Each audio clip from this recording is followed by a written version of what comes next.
आकाशवाणी लखनऊ से प्रस्तुत हैं प्रादेशिक समाचार।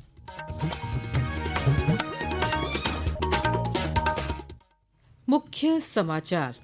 प्रदेश में विधानसभा उपचुनाव के लिए प्रचार तेज। भाजपा के वरिष्ठ नेता और मुख्यमंत्री योगी आदित्यनाथ ने आज कटेहरी, मझवा और फूलपुर में की जनसभा। रक्षा मंत्री राजनाथ सिंह का 2 दिवसीय लखनऊ दौरा आज हुआ समाप्त। दौरे के दूसरे दिन भाजपा कार्यकर्ताओं से की मुलाकात। कृषि क्षेत्र में किसानों को जोखिम से बचाने के लिए प्रदेश सरकार ने प्रधानमंत्री फसल बीमा योजना के तहत 1 अरब से अधिक रुपए किए स्वीकृत। और अयोध्या में 14 कोसी परिक्रमा आज हुई संपन्न। अमरोहा के गंगाधाम तिगरी में कल से शुरू होगा राजकीय कार्तिक पूर्णिमा मेला। नमस्कार। प्रदेश के समाचारों के साथ मैं मनीषा पाठक। अब समाचार विस्तार से। प्रदेश में 9 विधानसभा सीटों के लिए 20 नवंबर को होने वाले उपचुनाव को लेकर चुनाव प्रचार तेज हो गया है। भाजपा के वरिष्ठ नेता और मुख्यमंत्री योगी आदित्यनाथ ने आज कटेहरी, मझवा और फूलपुर में चुनावी जनसभाओं को संबोधित किया और भाजपा प्रत्याशियों को जिताने की अपील की।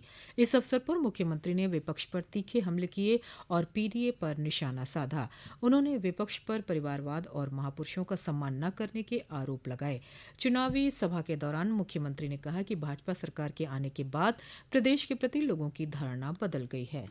नए भारत का नया उत्तर प्रदेश आज जिस दिशा में आगे बढ़ चुका है वो किसी से छुपा हुआ नहीं है। इन 7.5 वर्षों में प्रधानमंत्री मोदी जी के नेतृत्व में, उनके मार्गदर्शन में उत्तर प्रदेश का परसेप्शन बदला है। उत्तर प्रदेश के बारे में लोगों की धारणा बदली है। आज उत्तर प्रदेश के बारे में लोग अच्छा सोचते हैं, अच्छा देखते हैं। लोगों को लगता है उत्तर प्रदेश अब देश की अग्रणी अर्थव्यवस्था के रूप में आगे बढ़ेगा। अब उत्तर प्रदेश का नौजवान पलायन नहीं करेगा। उधर समाजवादी पार्टी के राष्ट्रीय अध्यक्ष अखिलेश यादव ने आज एक बयान जारी करके भाजपा पर युवाओं को रोजगार न देने का आरोप लगाए। वहीं बसपा पार्टी अध्यक्ष मायावती का भाषण वर्चुअल तरीके से छोटी छोटी जनसभाओं में जनता को सुनाया जाएगा। प्रदेश में 9 विधानसभा सीटों के लिए 20 नवंबर को होने वाले उपचुनाव में मिर्जापुर की मझवा सीट का खास राजनीतिक इतिहास रहा है। विधानसभा की ये सीट अपना दल के अध्यक्ष और केंद्रीय मंत्री अनुप्रिया पटेल के संसदीय क्षेत्र के अंतर्गत आती है। इसलिए भाजपा के साथ साथ केंद्रीय मंत्री अनुप्रिया पटेल भी मझवा सीट पर लगातार चुनाव प्रचार में सक्रिय हैं। पेश है एक रिपोर्ट। पूर्वी उत्तर प्रदेश के मिर्जापुर की मझवा सीट पर मुकाबला त्रिकोणीय हो गया है। यहां भाजपा से सुष्मिता मौर्य चुनावी मैदान में है तो समाजवादी पार्टी से डॉक्टर ज्योति बिंद प्रत्याशी हैं। इनके पिता मझवा सीट से बसपा के टिकट पर 3 बार विधायक रह चुके हैं। उधर बसपा ने इस बार दीपक तिवारी को उम्मीदवार बनाया है। वर्ष 2022 के विधानसभा चुनाव में मझवा सीट से भाजपा निषाद पार्टी के उम्मीदवार डॉक्टर विनोद बिंद यहाँ से विजयी रहे थे। उनके सांसद बन जाने के कारण सीट रिक्त हो गयी। वहीं 2017 के विधानसभा चुनाव में भाजपा से सुष्मिता मौर्य ने जीत हासिल की थी और उन्हें उपचुनाव में दोबारा मौका मिला है। सपा का इस सीट पर अभी तक खाता तक नहीं खुला है। मझवा सीट पर कुल 13 उम्मीदवार चुनाव मैदान में हैं। मझवा सीट के लिए करीब 4 लाख मतदाता आगामी 20 नवंबर को इनके भाग्य का फैसला करेंगे। एसएम सभा, आकाशवाणी समाचार, मझवा, मिर्जापुर। रक्षा मंत्री राजनाथ सिंह का 2 दिवसीय लखनऊ दौरा आज समाप्त हो गया। रक्षा मंत्री ने आज भाजपा सदस्यों और कार्यकर्ताओं से मुलाकात की। इससे पूर्व श्री सिंह कल प्रदेश के पूर्व मंत्री स्वर्गीय आशुतोष टंडन की प्रथम पुण्यतिथि पर आयोजित कार्यक्रम में सम्मिलित हुए थे। इस अवसर पर रक्षा मंत्री ने स्वर्गीय आशुतोष टंडन की स्मृतियों पर अपने विचार साझा किए। छोटी आयु में वो चले गए, लेकिन मैं विश्वास के साथ कह सकता हूँ जिन लोगों का भी रिश्ता उनके साथ रहा है, जिन्होंने गोपाल जी को देखा है, उनकी मुस्कुराहट, उनकी सदा सहता, उनका अपनत्व का व्यवहार मिलने वाले के स्मृति पटल पर वह सदैव अंकित रहेगा ही है। भारत के मुख्य न्यायाधीश न्यायमूर्ति डीवाई चंद्रचूड़ आज आधिकारिक तौर पर सेवानिवृत्त हो गए। जस्टिस चंद्रचूड़ ने 9 नवंबर 2022 को सीजेआई का पद संभाला था। सर्वोच्च न्यायालय के वरिष्ठतम न्यायाधीश न्यायमूर्ति संजीव खन्ना उनका स्थान लेंगे। किसानों को कृषि क्षेत्र में जोखिम से सुरक्षा प्रदान करने के उद्देश्य से प्रदेश सरकार द्वारा वित्तीय वर्ष 2024-25 में प्रधानमंत्री फसल बीमा योजना के अंतर्गत 1 अरब 6 करोड़ 19 लाख रुपए की वित्तीय स्वीकृति प्रदान की है। इस संबंध में कृषि मंत्री सूर्य प्रताप शाही ने बताया कि प्रधानमंत्री फसल बीमा योजना का उद्देश्य कृषि में टिकाऊ उत्पादन को बढ़ावा देना और अप्रत्याशित घटनाओं के कारण फसल हानि से पीड़ित किसानों को वित्तीय सहायता प्रदान करना है। इसके अलावा कृषि मंत्री ने राज्य में रबी फसल की बुआई को सुचारू रूप से संचालित करने हेतु भी उर्वरकों की उपलब्धता सुनिश्चित करने के लिए आवश्यक निर्देश दिए हैं। कल लखनऊ के विधान भवन में आयोजित समीक्षा बैठक में कृषि मंत्री ने निर्देश दिए कि नवंबर माह के लिए भारत सरकार द्वारा आवंटित फॉस्फेटिक उर्वरकों की 100% आपूर्ति की जाए। प्रदेश में इलेक्ट्रिक वाहनों के उपयोग को प्रोत्साहित करने और चार्जिंग इंफ्रास्ट्रक्चर को बेहतर बनाने के उद्देश्य से सरकार ने उत्तर प्रदेश नवीकरणीय और ईवी इंफ्रास्ट्रक्चर लिमिटेड की स्थापना की है।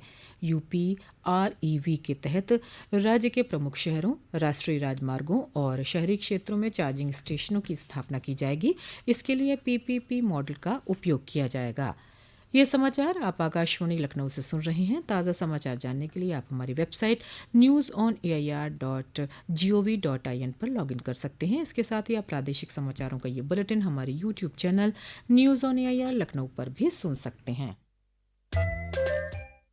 समाचारों में आपका फिर स्वागत है। त्योहारों के बाद यात्रियों की सुविधा के लिए भारतीय रेलवे द्वारा विशेष रेलगाड़ियां चलाई जा रही हैं। पूर्वोत्तर रेलवे से जुड़ी 255 पूजा विशेष रेलगाड़ियां 1725 फेरों में चलाई जा रही हैं। आज पूर्वोत्तर रेलवे के स्टेशनों को जोड़ने वाली 28 विशेष रेलगाड़ियों का संचालन किया जा रहा है। वहीं लगभग 30 स्पेशल ट्रेनें आगामी 17 नवंबर तक विभिन्न स्थानों के लिए वाराणसी से होकर जाएंगी। पेश है हमारे प्रतिनिधि की एक रिपोर्ट।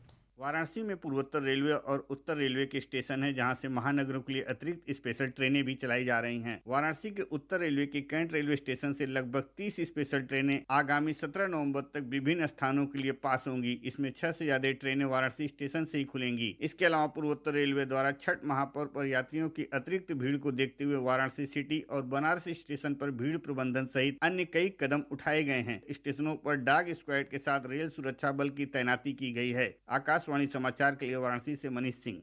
अयोध्या में श्री राम की प्राण प्रतिष्ठा के बाद हुई प्रसिद्ध 14 कोसी परिक्रमा का प्रथम चरण आज समाप्त हो गया। प्रस्तुत है हमारे प्रतिनिधि की एक रिपोर्ट। पौराणिक मान्यताओं को सजोए अयोध्या के कार्तिक पूर्णिमा मेले का प्रथम चरण 14 कोसी परिक्रमा आज संपन्न हो गया। कल अक्षय नवमी लगते ही परिक्रमा मार्ग पर स्थित विभिन्न धार्मिक और पवित्र स्थलों से लाखों श्रद्धालुओं ने परिक्रमा उठाई तो आस्था का समुद्र परिक्रमा पथ पर जगह जगह हिलोरे लेने लगा। कुछ ही देर में मानव श्रृंखला में परिवर्तित हुई परिक्रमा में साधु संत ढोल मंजीरा के साथ कीर्तन करते चल रहे थे तो ग्रामीण महिलाएं अवधि पदगान से धार्मिक वातावरण सृजित कर रही थीं। तन्मय सोनी, आकाशवाणी समाचार, अयोध्या। अमरोहा के गंगाधाम तिगरी में लगने वाले ऐतिहासिक राजकीय कार्तिक पूर्णिमा मेले का विधिवत उद्घाटन कल वन राज्य मंत्री और जिले के प्रभारी मंत्री KP मलिक द्वारा किया जाएगा। इस अवसर पर 11,000 दीप जलाए जाएंगे। मेले का मुख्य स्नान 15 नवंबर को होगा। अपर जिलाधिकारी और मेला प्रभारी माया शंकर यादव ने बताया कि मेले की सभी तैयारियां पूरी कर ली गई हैं।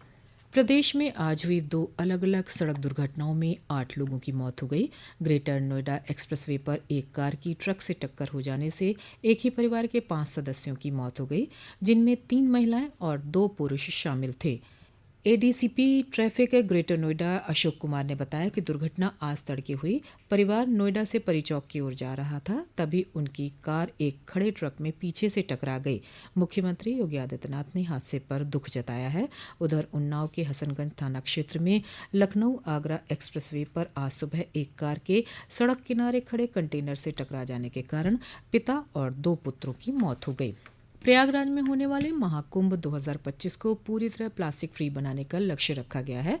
महाकुंभ के दौरान किसी भी तरह की सिंगल यूज्ड प्लास्टिक के उत्पादों के प्रयोग पर पूरी तरह से प्रतिबंध रहेगा। इसके लिए मेला क्षेत्र में ही जूट और कपड़े के थैले, दूने, पत्तल और कुल्हड़ के स्टॉल खोले जाएंगे। अंत में मुख्य समाचार एक बार फिर। प्रदेश में विधानसभा उपचुनाव के लिए प्रचार तेज।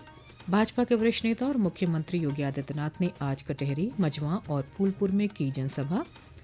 रक्षा मंत्री राजनाथ सिंह का 2 दिवसीय लखनऊ दौरा आज हुआ समाप्त। दौरे के दूसरे दिन भाजपा कार्यकर्ताओं से की मुलाकात। कृषि क्षेत्र में किसानों को जोखिम से बचाने के लिए प्रदेश सरकार ने प्रधानमंत्री फसल बीमा योजना के तहत 1 अरब से अधिक रुपए किए स्वीकृत। और अयोध्या में 14 कोसी परिक्रमा आज हुई संपन्न। अमरोहा के गंगाधाम तिगरी में कल से शुरू होगा राजकीय कार्तिक पूर्णिमा मेला। इसी के साथ प्रादेशिक समाचारों का ये बुलेटिन यहीं समाप्त हुआ। नमस्कार।